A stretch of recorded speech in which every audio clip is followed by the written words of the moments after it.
Hi friends, welcome to SKYS. ఈరోజు వీడియోలో చాలా సాఫ్ట్గా టేస్టీగా ఉండే క్యారెట్ కరాచీ హల్వా చేసి చూపించబోతున్నానండి. చాలా టేస్టీగా ఉంటుంది. నోట్లో పెట్టుకుంటే వెన్నెలా కరిగిపోతుంది. తక్కువ ఇంగ్రీడియంట్స్తో ఎవరైనా ఈజీగా చేసేసుకోవచ్చు. ఇక ఆలస్యం చేయకుండా ఈ easy and tasty carrot Karachi halwa ఎలా చేయాలో చూసేద్దాం. దీనికోసం ముందుగా క్యారెట్లు తీసుకొని పీల్ చేసుకొని ముక్కలుగా కట్ చేసుకోవాలి. నేను 3 క్యారెట్లు, సుమారుగా పావు కేజీ క్యారెట్లను తీసుకున్నాను. ఇలా చెక్కు తీసుకుని శుభ్రంగా కడిగి ముక్కలుగా కట్ చేసుకోవాలి. ఈ ముక్కలన్నిటినీ మిక్సీ గిన్నెలోనికి వేసుకుని తగినన్ని నీళ్లు పోసుకుంటూ మెత్తగా పేస్ట్ చేసుకోవాలి.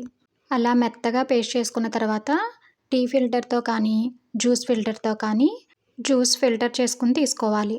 జ్యూస్ని ఫిల్టర్ చేసుకోగా మిగిలిన పేస్ట్లో మరికొంచెం నీళ్లు పోసుకొని దాన్ని కూడా జ్యూస్ తీసుకోవాలి. నేను మొత్తం మీద ఒక టీ గ్లాస్ వాటర్ వేసుకుంటూ మొత్తం జ్యూస్ తీసుకున్నాను. ఆ క్యారెట్ జ్యూస్లో 1/2 కప్ కార్న్ఫ్లోర్ వేసుకుని ఉండలేమీ లేకుండా బాగా కలుపుకోవాలి. 1 కప్పు క్యారెట్ జ్యూస్కి 1/2 కప్పు కార్న్ఫ్లోర్ అయితే కరెక్ట్గా సరిపోతుంది. క్యారెట్ జ్యూస్కి తగ్గట్టుగా కార్న్ఫ్లోర్ వేసుకుని ఉండలేమీ లేకుండా కలుపుకొని పక్కన పెట్టుకోవాలి.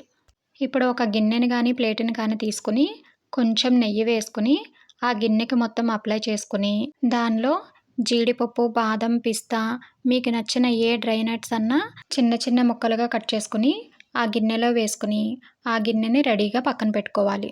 ఇప్పుడు స్టవ్ మీద అడుగు మందంగా ఉన్న గిన్నెని పెట్టుకుని కొంచెం నెయ్యి వేసుకుని చిన్న ముక్కలుగా కట్ చేసిన జీడిపప్పు పలుకులు వేసుకుని దోరగా వేయించుకోవాలి. స్టవ్ని లో ఫ్లేమ్లో పెట్టుకుని కలుపుకుంటూ కొంచెం రంగు మారేంత వరకు జీడిపప్పు పలుకులను వేయించుకొని వాటిని ఒక ప్లేట్లోనికి తీసుకుని పక్కన పెట్టుకోవాలి. అదే గిన్నెలోకి ఏ కప్పుతో అయితే కార్న్ఫ్లోర్ తీసుకున్నామో అదే కప్పుతో 1 కప్పు పంచదార వేసుకుని 1/2 కప్పు వాటర్ వేసుకుని కరిగించుకొని పాకం పట్టుకోవాలి. పంచదార పాకం తీగ పాకం వచ్చే వరకు కలుపుకుంటూ ఉడికించుకోవాలి.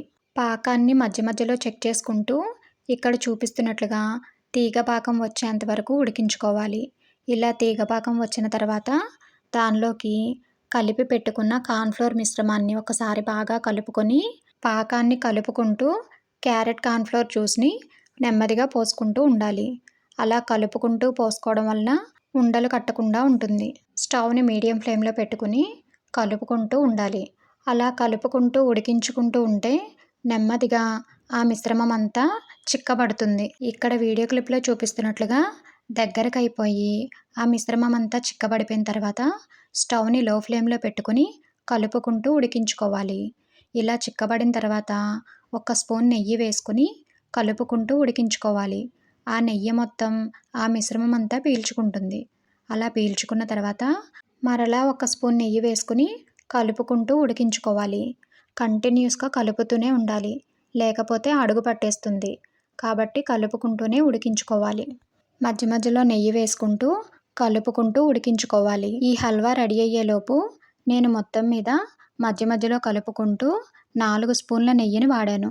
అలా ఉడుకుతున్నప్పుడే 1/2 స్పూన్ యాలకుల పొడి, వేయించి పక్కన పెట్టుకున్న జీడిపప్పు పలుకులు కూడా వేసుకుని కలుపుకుంటూ ఉడికించుకోవాలి. ఇలా కలుపుకుంటూ ఉడికించుకుని హల్వా రెడీ అవ్వడానికి 20 నిమిషాలు టైం పడుతుంది. అలా ఉడికించుకుంటూ ఉంటే హల్వా మొత్తం బాగా దగ్గరకు అయ్యి గిన్నెని వదలడం స్టార్ట్ అవుతుంది. హల్వా గిన్నెని వదలడం స్టార్ట్ అయినప్పటి నుంచి మరొక 2 నిమిషాలు ఉడికించుకున్నామంటే నెయ్యి కూడా వదలడం స్టార్ట్ అవుతుంది. ఇక్కడ చూపిస్తున్నట్లుగా హల్వా నెయ్యి కూడా వదిలి గిన్నెకి మొత్తం సపరేట్ అయిపోతుంది.